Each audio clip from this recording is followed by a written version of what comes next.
So maybe, hello, good morning everybody, or good afternoon. Welcome to the grand opening of the EBD seminars of this academic year. First of all, I would like to introduce ourselves. I'm Javier Puy and my colleague is Maria Ballesteros? No, Belenguer, there you go.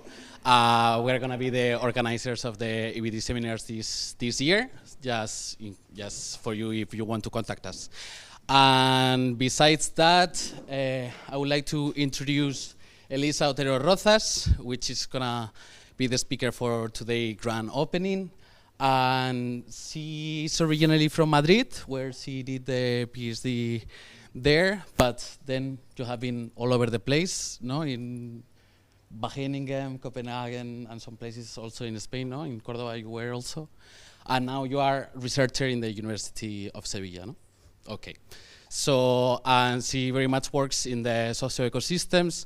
She's interested in knowing the functioning, like the services that they provide, and also their resilience. So basically the interface between nature, society, and also policy making. So thanks again for coming, Elisa, and yeah, the floor is yours. Thank you. So is this already working? Yeah? Okay, great.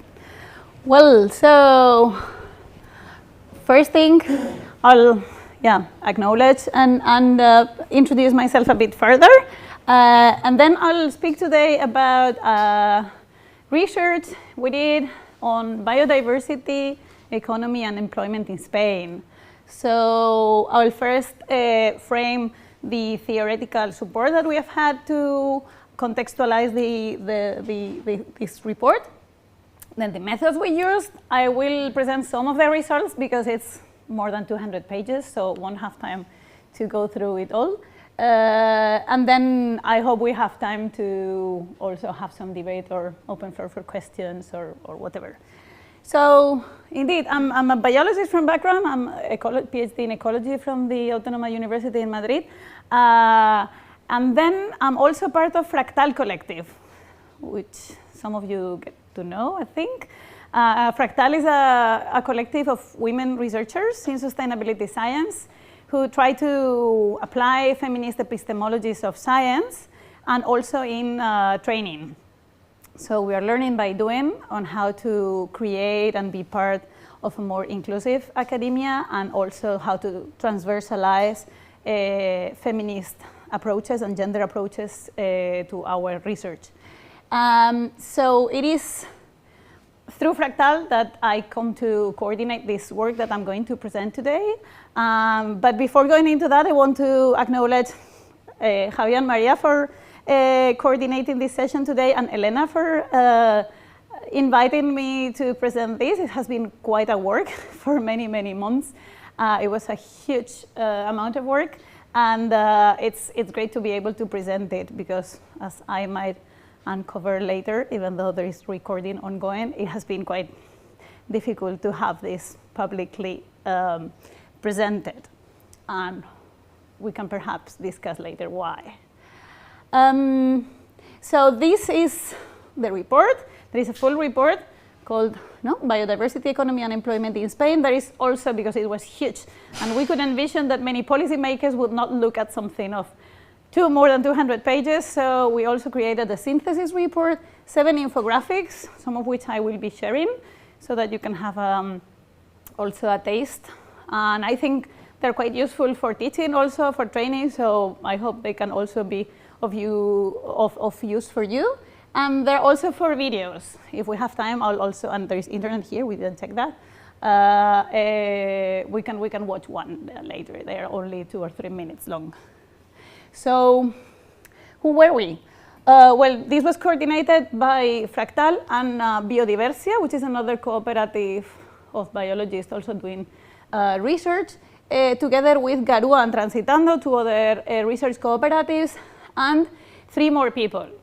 Because it was related with economy and employment, we also engaged in the multidisciplinary team 2 economists, Daniel Albarracin and Isabel Alvarez Bispo, with 2 different views, perspectives on economy. And then I also included Mariela Bontempi, who is the designer. As you will see, I think the design is an important part of the messages we want to transmit with this work. And this is an output that has been possible and that was commissioned actually through a public open call by these 4 environmental NGOs, Friends of the Earth Spain, Ecologistas en Acción, SEO BirdLife, and WWF Spain. So they paid for it. So going to the theoretical framework that we used. When we were commissioned this, the interest of these NGOs was to better understand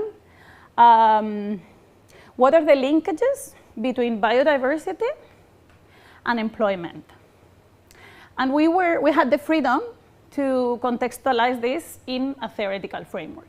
And we thought the most meaningful framework for this was the social-ecological systems framework, where, as many of you might already know, we have the environmental system, or natural capital, in which everything else is embedded, ecosystems, ecosystem functioning, and biodiversity within it. Then inside this biophysical system, we have the social system, and in the middle, as an intermediate part, we have ecosystem services. And of course, there are linkages between the social system and the natural system called drivers of change, the things that we do from society and that have an impact on ecosystems, and also others linkages from the natural system that makes us dependent on biodiversity, right? There are different ways of looking at ecosystem services, different approaches, biophysical, economic, sociocultural, and basically we used this framework to also organize the report. So the first chapter is based on this characterization of the relationships between nature, society, and economy. So economy would be an inner part within the social system, not even all of it, and is strictly linked with human well-being, but is not the only dimension of human well-being. And I'll go to this later on. So, actually, I can, there. So that's the first chapter in the report. Then we go down to analyzing the positive and the negative impacts of the social system, of the economic activities on biodiversity, particularly on biodiversity. Based on that, we create some scenarios on here, chapters 4 and 5. We characterize the present situation of the relationship between economy and biodiversity in Spain at the moment, based on the statistics that exist, which have huge limitations, I have to say, and I will explain that later. And then based on that, the funders were really interested on having these future scenarios. So what would happen if the Spanish economy would transition to a more sustainable system according with the global policies that we have signed, right? What would happen if? It was not easy to come to modelize this, but I'll explain how we did that. And then finally, we have 2 other chapters which are based on, okay, if we need these transitions to happen to an economic system that is better embedded in ecological and biodiversity functioning, how should the employment change also? And in order for that to change, how should we train people? How should people be educated or acquire new skills in order to fulfill those new employments or the transition, the transformation of already existing employment, right? And then finally, the last chapter is on the policies, right? The other two relevant issues about the theoretical frameworks we used was, of course, this is pretty much familiar to this audience, but we define very clearly biodiversity with the three elements, the three domains of NOS framework: structure, composition, and function, from the genetic scale up to the landscape scale, and we characterize the drivers of loss based on the literature that there existed already in Spain, no? Namely from the Spanish Millennium Ecosystem Assessment down to more recent research, of which probably some of you are authors or co-authors. So we characterize what is happening with biodiversity and biodiversity loss in Spain. And I'm not going to go through the details or the numbers there, because I'm sure this audience, as I was saying, is super familiarized with that. And beyond that, what we want to do is to look also at what is the framework, how do we connect the status of biodiversity and the function of biodiversity with human well-being, with quality of life. For this, what we do is we go through the Millennium Ecosystem Assessment framework. I'm sorry about the size of the letters, but it's not important that you can read it, and adopt or present IBEST framework and how it also has changed, no? From speaking about ecosystems to nature and including Mother Earth, biodiversity, and ecosystems, and at the other end, from the human well-being perspective in the Millennium Ecosystem Assessment to the paradigm of good quality of life, including human well-being, but also living in harmony with nature, which has been a way to term human-nature relationships in a healthy way, more in accordance with also indigenous cosmologies and perspectives. And this has been a huge advancement or debate within IPBS. So that's an important part of the framework. No? We have the social-ecological systems framework, ecosystem services, biodiversity, and human well-being. And the third part is what links, right? So we have natural systems, which would be at the bottom of the iceberg of human social functioning, is invisible most frequently, and is together with domestic care, all invisible tasks that make life possible, all reproduction of life. And by reproduction of life, we understand all ecosystem processes, functions that sustain life in planet, but also all human functions, works, activities that are invisible, mostly carried out by women, largely in societies that are also critical, key for the reproduction and sustainability of life, and of course of the economic system, but largely invisible. So we adopt this feminist economy framework, in which we not only look at the not only consider the productive work, which is the one that is reflected on the statistics on which we have the data. There's barely any data on reproductive work, even though this is changing. So Andalusia, for instance, does have a study based on the use of time on this kind of reproductive work. And this recalls us of our interdependence between human well-beings. And then we also speak of the support change of human needs. And this links very much with the Donut Economy by Kate Raworth, with which you may be familiar, no? Which states that, yes, we have an ecological ceiling, we have planetary boundaries within which we necessarily need to reintroduce, relocate our economy and our social system. And recently was published by the Stockholm Resilience Center an update of how are we doing in terms of these planetary boundaries. Unfortunately, surprise, surprise, we're doing worse and worse. But there is also social foundation, a social basis, underneath which also life for people is not desirable, is not just, is not equitable, is not fair, is not possible perhaps. And this is related with political voice, peace and justice, income and work, education, health, but also housing or gender equity. So this space in between the ecological ceiling and the social foundation is this safe and just space for humanity. And this is the framework within which we think of these potential transitions. So up to that, this is our theoretical framework, a little bit of different paradigms. How do we approach then this? Well, we did an in-depth literature review, quite extensive. There are more than 300 references. So I take the chance also to thank all the researchers that are doing science that is relevant to put numbers and quantify and assess the impacts of economic activities on biodiversity. And this is, I think, quite a comprehensive compilation in Spain.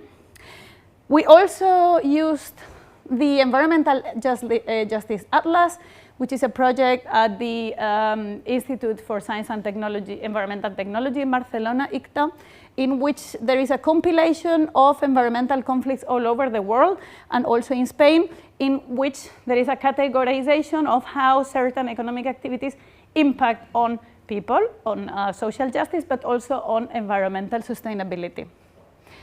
We also used the Spain's national statistics available, particularly the survey of active population, and did some in-depth interview with some experts on some of the sectors, of the economic sectors that we were addressing, in order to contrast with them also the trends, the factors that we would apply for the modeling, which were also,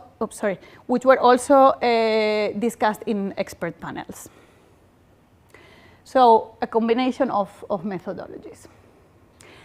What did we find? Well, as I was saying, probably most of you are familiar with the impacts of biodiversity, of the economic activities on biodiversity.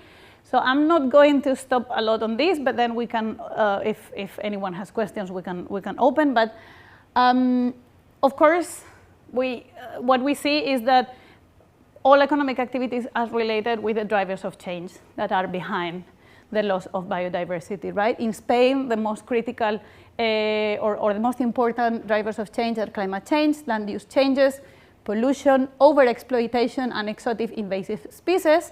And what we do is we thirdly analyze all the impacts and relationships of all economic activities on these drivers. In order not to provide with, and you can guess that this is a lot of text, but we created, thanks to Mariela, these beautiful infographics in which you have one side on the impacts and the threats. So this is one, for instance, for fishing and aquaculture, where some figures are given, like 60% of the aquatic species are overexploited. And we even refer to impacts on third countries, not only in Spain, refer to different types of fishing, not only commercial but also recreational, not only industrial but also artisanal and aquaculture.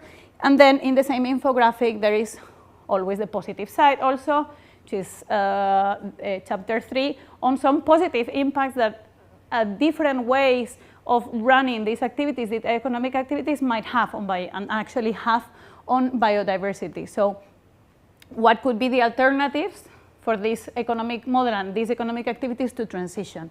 For instance, in terms of fishing, some of the arts of the methods to collect, to catch, have been reported to have less impact on ecosystems, on nursery, on habitats, on marine habitats, and therefore be more adequate to an economic model that stays within the planetary boundary of biodiversity functioning. We have these infographics for the different sectors. So there is another one for agriculture and livestock farming, and we have again some of the impacts quantified based on the literature, as I was saying. So for instance, 80% of the irrigated agriculture consumes, irrigated crops consume around 80% of running water in Spain, or 24% of underground water is in a poor state of quantity or quality. So this is, again, an example of the dark side of the impacts of agriculture and livestock farming. But then we also have the possible alternatives, in which, again, based on the literature, we propose some ideas on how to transition back to, for instance, some models of extensive livestock farming or agroecological practices, both in agricultural management, soil management, water management, but also across the whole agri-food system, agri-food change. Some changes could positively impact on and have been reported to positively impact on biodiversity. We have another one for hunting, poaching, and forest management. Again, similar ideas with some figures. We have also the extractive industry and manufacturing, with the impacts described and possible alternatives. We have one on water management, sanitary management, and waste management, again with some numbers and the possible alternatives. This is the most dense. Beyond all the economic sectors, within all the economic sectors, the energy provision, transport, construction, and tourism are among the most impactful ones. So I wanted to, but there are also alternatives. So I wanted to make a zoom in order for you to see what kind of data do we provide here also, because this is, as I say, the building sector is the one that has the largest reported impacts on biodiversity. For instance, 40% of the flows of energy at global scales are related with construction, 25% of wood production, 18% usage of metal minerals, or 20% of water usage. So it's huge direct and indirect impacts, also on greenhouse gas emissions. Alternatives we could have: reduction, reutilization, recycling, rehabilitation, and redesign of built spaces and infrastructures. So this is, as I was saying, this is huge part of the report, in which we do this literature review based on what is written, through a detail of all the positive and negative impacts, largely negative. But then we want to understand what is the current situation in Spain in numbers, okay, in figures. And for that, we need to disentangle what is the relationship in particular between our biodiversity and our employment. There is a triple relationship. So basically, there is a biodiversity, all of it, that sustains economy. We've seen that in the social-ecological systems framework. There are also, however, environmental management practices, so some employments that are related with environmental management practices that protect biodiversity. I can think of national park guards or the like. And there are also unsustainable economic management that damages biodiversity. For instance, bad management of forest areas or agriculture, as I was mentioning.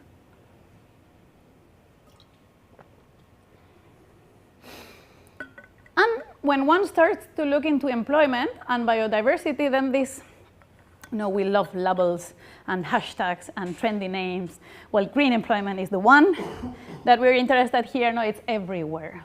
So one would say, okay, let's see what's green employment. What do people refer to? Well, there's no agreement, as frequently happens also with these fancy fast words. That's why they work, right? That's why they like everyone likes them, because they're fuzzy inherently. Well, there is no agreed definition of green employment, but Wu et al. In these recent papers refer to two types of relationship between employment and biodiversity. one in which there are co-benefits of the improvement of biodiversity for employment. For instance, conservation, research, education, environmental or ecotourism, in which there are these positive feedbacks, right? These are economic activities that one could argue that are good for biodiversity, right? But there are also other type of activities, of employments, of occupations that are related with biodiversity management that, however, might have a perverse relationship with biodiversity. And this might push into a fallacy through negative feedback loops. For instance, ecological restoration. No, there's this typical example from environmental economics, no, when we explain how pulling down a forest and reforesting moves more the economy, generates more GDP than just leaving the forest on itself evolving, right? So this is restoration activities or waste management or generation of renewable energy are these kind of gray activities that, depending on how exactly they are run, where, in which context, they can have positive or negative relationship with biodiversity, right? So, complex then. How do we model then the relationship between biodiversity and employment if there is such a gray area, no? We ecologists are very much used to this. It depends, but here it was pretty tricky. So we kept disentangling and realizing that indeed most relationships between biodiversity and economy are non-linear, are indirect. So for instance, again, the environmental crisis and the climate emergency is one of the most obvious ones, is somehow we can understand how it's relatively directly linked with the economic model, but it's intricate, right? So this is also to say, it's part of a disclaimer. Of course, this is an exercise of modeling, but it has its limitations. And yeah, I'm open to discuss them later, no? So we did an exercise, and I will explain some of the basic assumptions, but of course, as any modeling, and in this case, perhaps even more, it's very, very difficult to modelize these intricate relationships between biodiversity, economic activities, and employment. But we didn't let down. So what did we find? In the first part, what we do is first look at the statistics on what is going on with what the Spanish National Statistic Institute has about environmental economy, okay? They call it environmental economy. So according to this environmental accounting at INE, when we look at the accountment of the expenditure on environmental protection, what we see is that it has slightly increased, but then decreased in the data available were up to 2019, and that the GDP at market prices is relatively stable. So not that bad here yet, but what we see when we look at the different, so what does this speak for in practice? What we see is that most of this expenditure for environmental protection is related with waste management. So this probably recalls you when you listen to environmental education programs or environmental news. It's just about recycling, just about recycling. Everything is about waste management and recycling, and do your homework at home. And this is largely the conception that Spanish policies and Spanish government has about environmental expenditure overall. The second one actually is even wastewater management. So it's almost 64%. And when we see, when we see the evolution, it has decreased in the last years. So the total amount of expenditure, national expenditure for environmental protection has decreased significantly in the last years. And then we can start to make linkages about this evolution that we have seen in the biodiversity in Spain and the behavior of environmental policies in that regard. But as I was already starting to mention, so this is the state of the art. This is the situation that we have in Spain in terms of investment, public investment on environmental economic activities. But we wanted to be a bit more precise when we stepped into the modeling. Sorry, I knew this was going to happen. I'll leave it here. Is it still working? Sorry. So we wanted to be a bit more precise. So first thing we did was to classify economic activities based on different criteria, according to those theoretical frameworks that I mentioned, right? So first is the relationships with biodiversity, and we classify each and one of the employments, of the occupations are called, based on whether they have a direct relationship with biodiversity, an indirect relationship, or no significant relationship. The second criteria was whether the type of impact it had on biodiversity, whether it was positive, slightly negative, or neutral, depending on the modality, depending on how it was developed, or negative, and based on the contributions to social needs. This is the part related to human well-being, quality of life, right?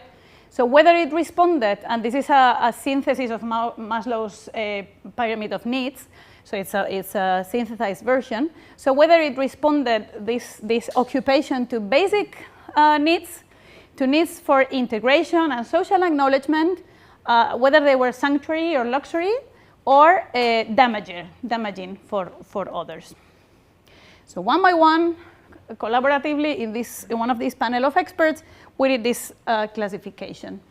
And then we analyze what has been the trend since, or what was the situation in 2011 and in 2019.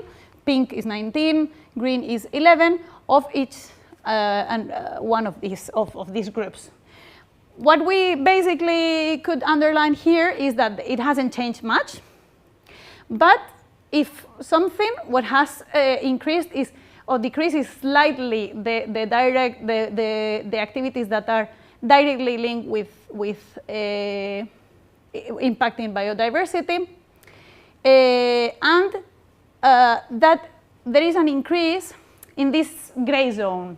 There is an increase in the activities that, depending on how they are developed, might have a different impact. So this increases our uncertainty also. And this is relevant also, that the occupations that are dedicated to satisfy basic needs are decreasing. So is this really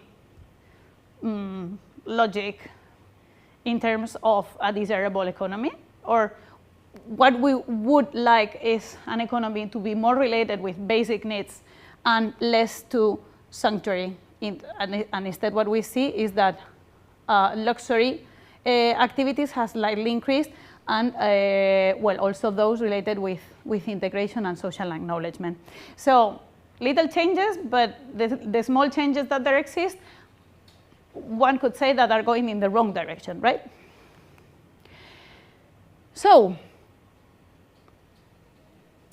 then we start thinking of, okay, the right direction. No, I said, okay, what's the right direction and what's the wrong direction? No, we have to now add this normative layer to our work, right?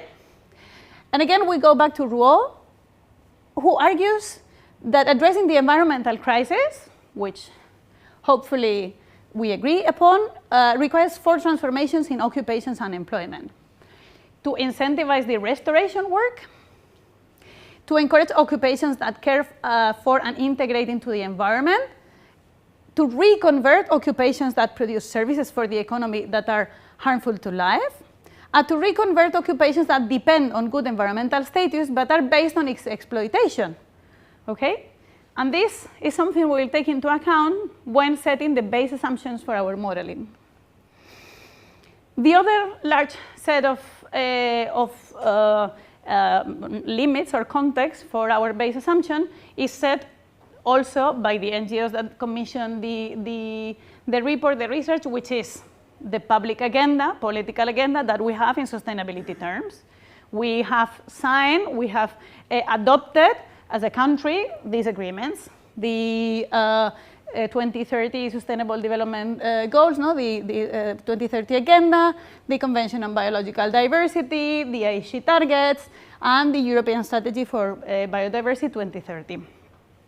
So based on what is written, and particularly in SDGs 14 and 15, so particularly in the areas of these agreements that are more related with biodiversity, is on those principles that we assign the values to the changes in those transitions, okay? So one step further, we want to model, then we have to be honest with what are our base assumptions and hypotheses of changes for the scenarios. So one is, as I was saying, this normative part, what is good, what is bad? Well, what we assume is that in 1980, even though the consumption of energy and materials was already unsustainable, the GDP was 80% lower than 2019, but this amount of material and energy with today's technology could be something bearable or embeddable within sustainable ecological functioning. So even though we know that that's not ideal, we set 1980 baseline as a desirable one. Second assumption. So we started working with economic activities, and we have the statistics on the economic activities. Then from there we go down to the occupations within different economic activities. A limitation we have there is that in some of the economic activities, the occupations are not disentangled sufficiently. So in some of these boxes are quite obscure. So we know, firemen are within this, I don't remember economic activity, but together with another 5 or 6 other occupations that have different relationships to biodiversity. So some of these boxes are quite gray. But then the second step that we have to do is that we decide to do, is to transform them into working hours. We assume that the average weekly amount of hours in Spain is 37.5. Well, it's not that we assume, that's the data. And what we propose, here comes the tricky issue, based on literature from ecological economics and from feminist economics, we model the number of working hours to see how would employment change in these transition scenarios, but we also incorporate the change in the number of working hours per week, pulling that down to 32 hours per week. Parentheses, where does this come from? As I said, ecological economics, feminist economics. This has been tested in some countries. It's even been tested in some regions in Spain, actually. For the redistribution of work within that iceberg that I showed at first, in order to re-equilibrate the workload, the working hours between visible and invisible works related with nature, relating with care, the only way to do that is to reduce the pay, the productive, the economically visible workload. Yeah? Okay, so that's the assumption. And we, based on the literature, we set the 32 hours per week. Before closing the parentheses, I will just briefly mention that this was the trickiest political issue in the report that has retained it from being published for 1 year, and that has prevented to have the logo of the real funder of the report. So this is a tricky political issue to be accepted, okay? It's quite a, we were not expecting this, but assuming that perhaps in order to accomplish with the environmental policies that we want to accomplish, the only way is to reduce, not to redistribute work, is something politically very sensitive. Parenthesis close. Okay, and then in order to do the projections, we have to look backwards, right? So we look backwards and to 2011. This is based on the quality of the data. Another tricky issue, another limitation of this kind of studies is that our National Statistical Institute loves to keep changing data collection procedures, which drives one crazy. So we thought that then, assuming taking just the last, this last period would reduce the likability that something had changed, no, in the way of cooking the data. And then we envision three scenarios. One is the business as usual, and the deadline, no, the dead year is 2028, because it's the same number of years backwards and forwards. So we have one scenario is business as usual, which basically just follows what had been happening linearly between 2011 and 2019 up to 2028. And again, limitation, of course, first thing we said was we know these dynamics are not linear, but this is what we have, that's an assumption. And then we have two transition scenarios.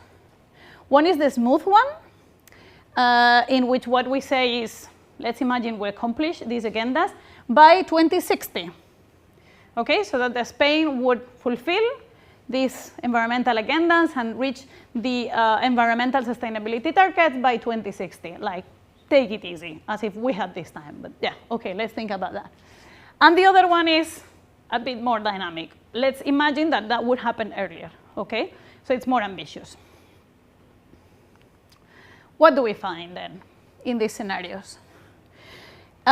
In terms of working hours, and this is the most critical part where you will see the difference, when we look at the working hours in the business as usual, we see an increase of 5% in the employment, okay? If everything would keep going as it goes, it's 5%. But if we transition, then there would be a decrease in the employment with the reconversion, reduction of certain sectors, fostering of certain other sectors, okay? So all this that I have been mentioning, this is what would happen. And again, is any of you surprised about this? Was anyone thinking that employment would increase if we would fit the economy within biodiversity? No? No one? So? Well, surprisingly for us, the environmental NGOs were very surprised that if we would fit the economy within biodiversity limits, the working hours in this productive this is the productive working hours, would decrease. They were very surprised. They were not expecting that. And that's not good news if you want to send environmentalism, right? Because we are concerned about employment. So it's not easy to sell that we need to change the economy so that there is less employment, right? But because of the theoretical, but also normative assumptions that I mentioned in terms of the need to redistribute the types of work, productive and reproductive, community, individual, and so on. When we incorporate the reduction in the working hours per week, what we see is that business as usual, again, is about, this would be the same working hours because it's business as usual, 37.5. When we reduce it, we would have an increase of about 12% of employment. So basically the main message is, if we would relocate our economic system and our economic activities and occupations within an economic model that respects biodiversity and aims at restoring biodiversity, and also redistribute work so that different types of work, productive and reproductive, are distributed among the population, there will be more employment. So for us, for me, it's good news. But as I say, this is not, it has normative layers. Where does exactly this work go? Well, we have the numbers, of course, no? So for instance, in fire prevention is one of the sectors in which there is a larger increase. And I say fire prevention, not only extinction and management of wildfires. Okay, so it would be up to 172,000 employments. But there would also be like ecological restoration, management of socio-environmental conflicts. So something that we did was also a model for incorporating the model, some occupations that are super limited today, and for which we don't even have clear data because these are located in these gray boxes within a number of economic activities, but we know that are going to be increasingly needed because environmental conflicts are increasing. So we will need professionals dealing with environmental conflicts. And the other larger sectors in which there would be an increase is in agri-food production, fishing, agriculture, and livestock farming. Changing the agri-food system from a model that is largely based on material inputs in terms of energy, technologies, and consumption of fossil fuels into one that is more intensive on labor terms, and therefore more sustainable. So basically, I'm not going to read all this, but in the last two chapters, what we call for, what we reflect on is there needs to be changes in the way we train the new generations so that this transition could happen with professionals that are adapted, have an adapted training to these requirements of the economy, right? But we also need policies that adopt different indicators of economy. Because as I mentioned before, we barely use GDP, and GDP, we know, is not a good indicator for the evolution of the correct functioning of ecosystems and therefore of society, right? So we need to incorporate within policy making and within political evaluation of public policies indicators that are even being proposed currently by ecological economics or by feminist economics, for instance. And we need to think of policies that can also reorganize economic activities within the territory. And this relates to urban-rural relationships, repopulation of urban areas, how, and so on.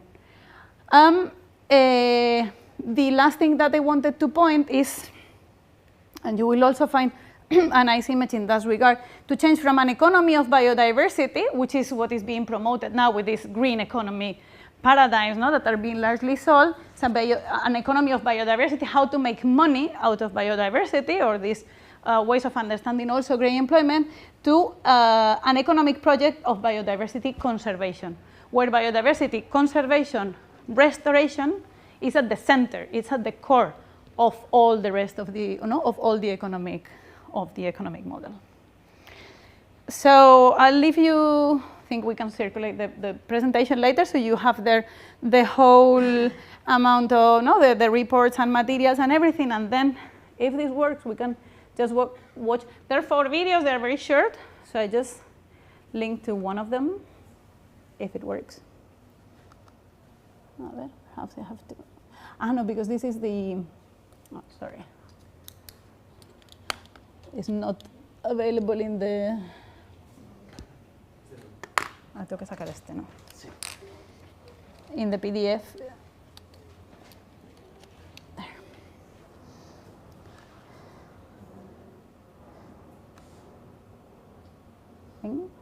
No.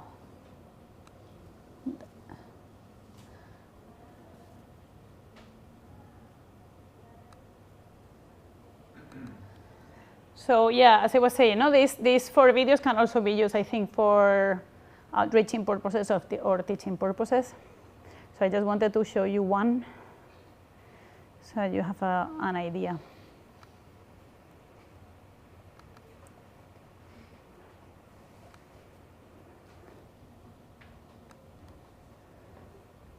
There should be internet here, right? There it goes. I don't know about the audio.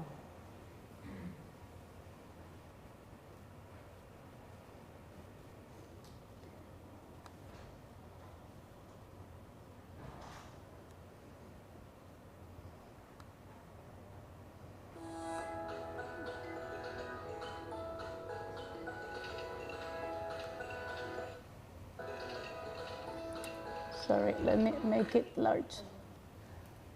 How can I? No.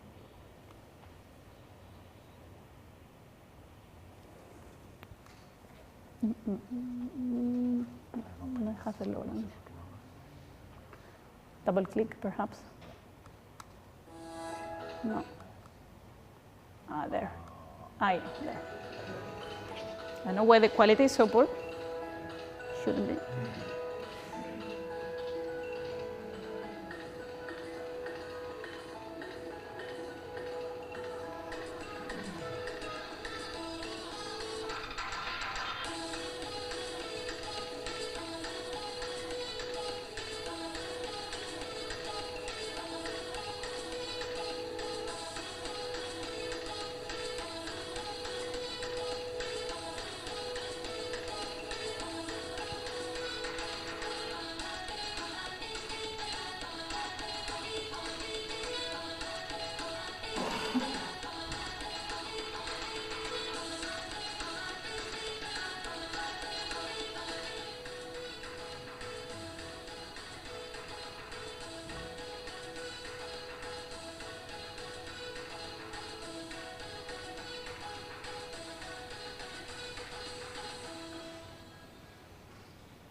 So that's it. So, yeah, thank you.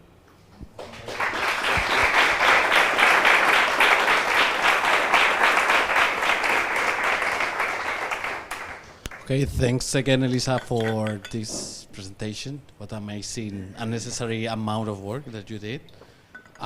So I guess that there is a lot of questions in the room. So, anybody? Yeah, thank you. So it's quite a piece of work what you have here. So congratulations.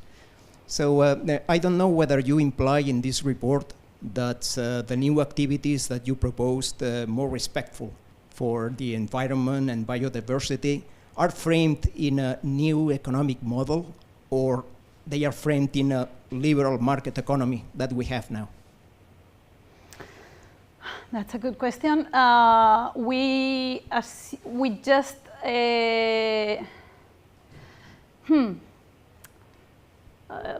I would say both, because in one sense, what we do is we model. So based on the past trends, we incorporate those activities, and we model how they should increase within the two transition scenarios.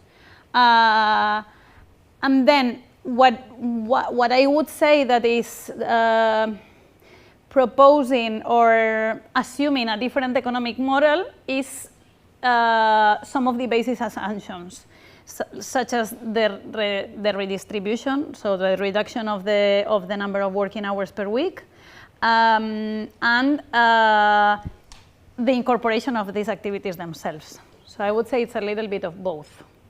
But we do not incorporate in other ways a different ontology on the economic system, if that responds. So, well, as I see it, if you produce assets with a value, someone is selling because someone wants to buy them, right? And I see that there's plenty of room to do that within a liberal market economy. And other options that I can see here is that, the conservation of biodiversity reduces risks.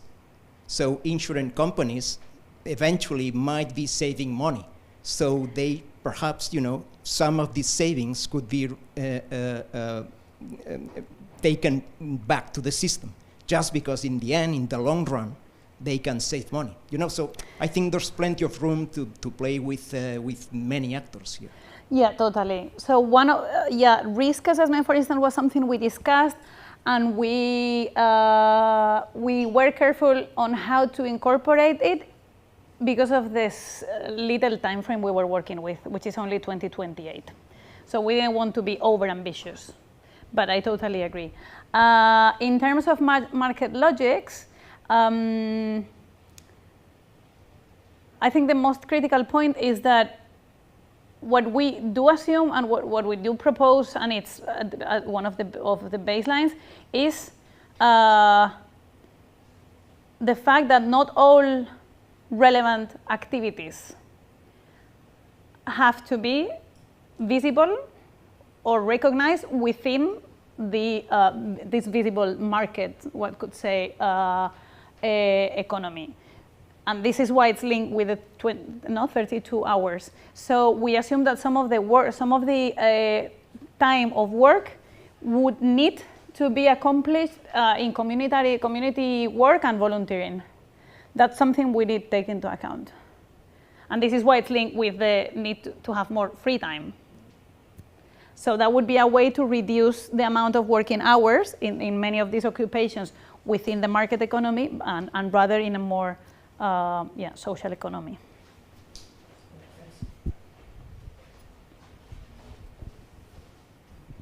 Thank you very much. Is it working? Okay. I have two questions and one comment. One question is that you mentioned the jobs that should increase in this scenario, and which are the ones that would decrease? Those related with the economic activities that have been reported to have larger impact. So, for instance, it depends on the sector. So, for instance, in the building industry, building sector, what we envision is that jobs related with new development of infrastructures would decrease, but instead jobs related with refurbishing, rehabilitation, reuse of materials would increase. And for that, there is a whole chapter that I didn't mention in which we address the changes that need to be in terms of training. So we would need to train those people that are largely employed in the building sector in order so that they know how to refurbish instead of just building. I think that's an example that is easy to understand. So it would be an adaptation within the sector? Yes, yeah, Okay. yes. So in all sectors there are activities that need to be reduced or disappear completely, activities that need to reconvert, and new activities that need to be created. So yeah, many training is training includes many of these activities that will need to be created, but also, as I was saying, the example of facilitation of environmental conflicts is another one that appears in some of the sectors. And another issue is that you have not mentioned much differences that might happen between the private and the public sector. And also, although you have been saying that the base is feminist, you have not mentioned any gender issues. Okay, so first question. Yeah, we do actually in the last chapter in which we analyze policies, we address both the public sector and the private sector. And there we analyze private policies of companies related with also market dynamics and type of decision making in the private sector and how that would need to change to fit into this new economic model. So it's true that I didn't mention that, but you can find that in the 7th chapter. In terms of the last question, of the gender, so it's included in the theoretical framework in this way of understanding how the economic model should change in order to relocate or reorganize the economic model, so at the center is not the market economy and market logics, but rather life sustainability at large. And then includes and a whole acknowledgement, and that's thirdly discussed in the 1st and 2nd chapter, how historically economy has been inequitable in gender terms in how productive and reproductive work has been divided and attributed, located depending on the genders. So the gender bias on employment. On one hand. On the other hand, as I was saying, in the envisioning of the new scenarios, we also, and the last chapters on the suggestions for public policies and training, we also make some reflections on how gender perspectives would need to be transversalized so that these gendered biases in the division of works, of types of work, is not reproduced. I don't know who was the Well, thanks for the summary. I guess it was not easy with all that information. So that I had when you show the results for the reducing in number of hours, but increasing in number of employment. So if I saw correctly, it was like a decrease of 1% in the middle scenario and an increase of 10%. So how come is that problematic if it's only a 1% decrease in the hours that each people work, but an increase in the 10% that is like people that is needed in the labor market, right? That isn't that good news, like for governments and all? How come it's so I don't know if I get the question. The problem here is that, anyway, the problem is that anything that sounds like losing jobs is terrible news for any government. But isn't Even more if people needed there? Like if you increase the number of people by 10%, but the individual working hours but only 1%, it's not that much change. Isn't that good news, like for everyone? Not for everyone, apparently. So, yeah. Wow, okay. Yeah, it is shocking for me also. Yeah, so yeah, the issue is, so population, it keeps increasing, not that quickly in Spain, but still it's increasing. So if working hours are decreased, then there would be more people that is unemployed. If one doesn't take into account this idea of redistributing work and working less hours. Mm-hmm. So what then one would say, but then what's the problem with redistributing? Well, that the idea is that you get paid the same to work less hours. But it's only 1%, right? Less hours? Or then that's not accounted there? Okay, that's no, it's not 1%. It's from 37.5 to 32. Okay. And the idea is that you get paid the same. So that's a problem for whoever pays.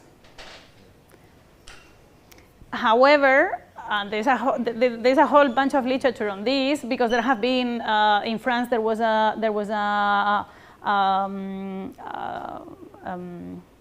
experiment. Now one is running in Valencia, I think.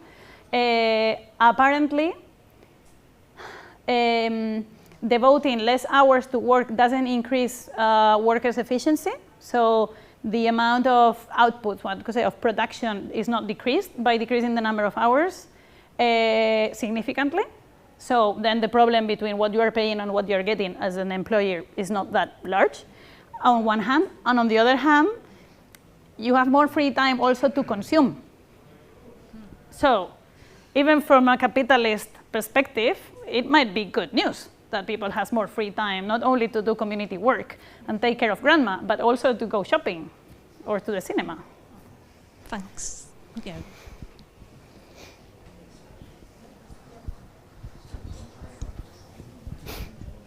Thank you. Maybe related to that, you focus a lot on the quantity of work, but I don't know if you also analyze the quality of these type of jobs, because maybe we are also changing the distribution of the quality or the conditions of the different jobs, or? Totally, we don't. But that's a fair point, totally. One could argue, indeed, that the types of works that we envision being fostered or being created might have better impact on people's quality of life from a purely material perspective, but also from an emotional perspective, because when you, and this is also well documented, that when you do that, your job is doing well, not something good for the common, you're more satisfied, and then that reflects on your well-being. I think we as researchers know a little bit of that. No one has become a researcher in ecology because of the money, just because we know and we love, we're doing something good for the environment. So satisfaction is an important part of quality of life that motivates decisions. But also in material terms, yes. But no, we didn't account for that. I mean, there's a lot of limitations of this work. Some have to do with the data available, with the basic assumptions. And of course, yes, this is a purely quantitative assessment, but it would be interesting.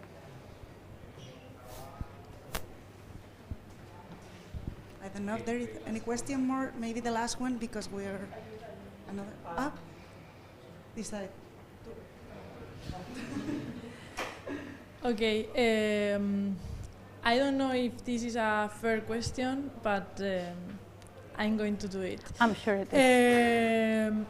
So, how would be the biodiversity state after this transition in both the short one and the more slower one? That's something we have not modeled, and I would say it's super difficult to model or to quantify or to assess because of this non-linearity of the relationships between the economic activities and employment and biophysical reactions to that. So it would be very interesting to be able to quantify that, but yeah, we haven't done. What would be needed?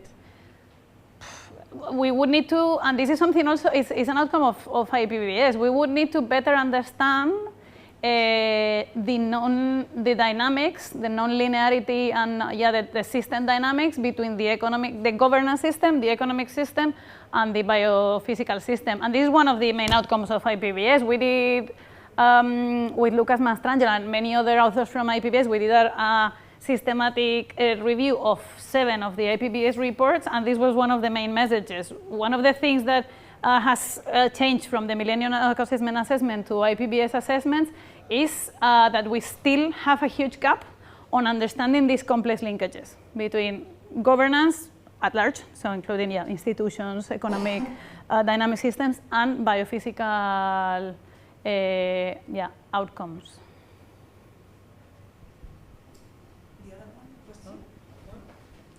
Okay, thank you.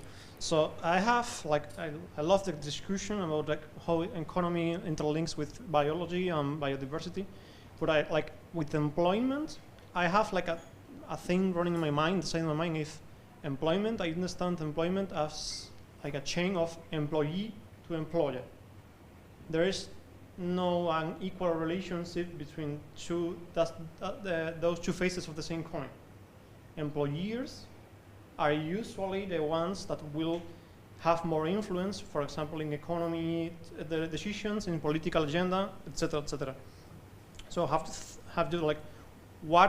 is the difference in what has to do an employer to change towards a transition, transition?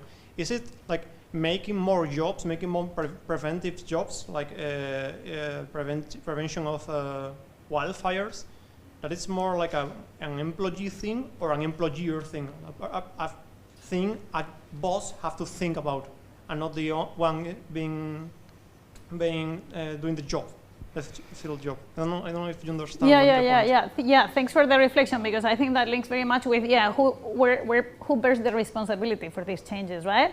What we discussed is that it's threefold. So there is a part of the responsibility that lies on public policies on the state, and Spain has one of the largest share of employment that is public employment.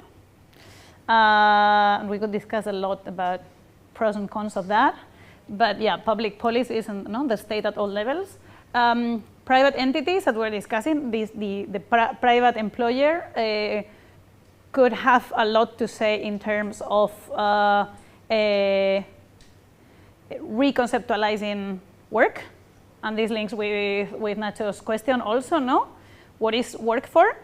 Is work for making a living? Is work for fulfilling one of your dimensions of your human well-being, but not the only one? Is work a necessary piece for environmental sustainability? So that reconceptualization. And the other is everyone, because not all employment relies on employers as the state or private companies, but also self-employment.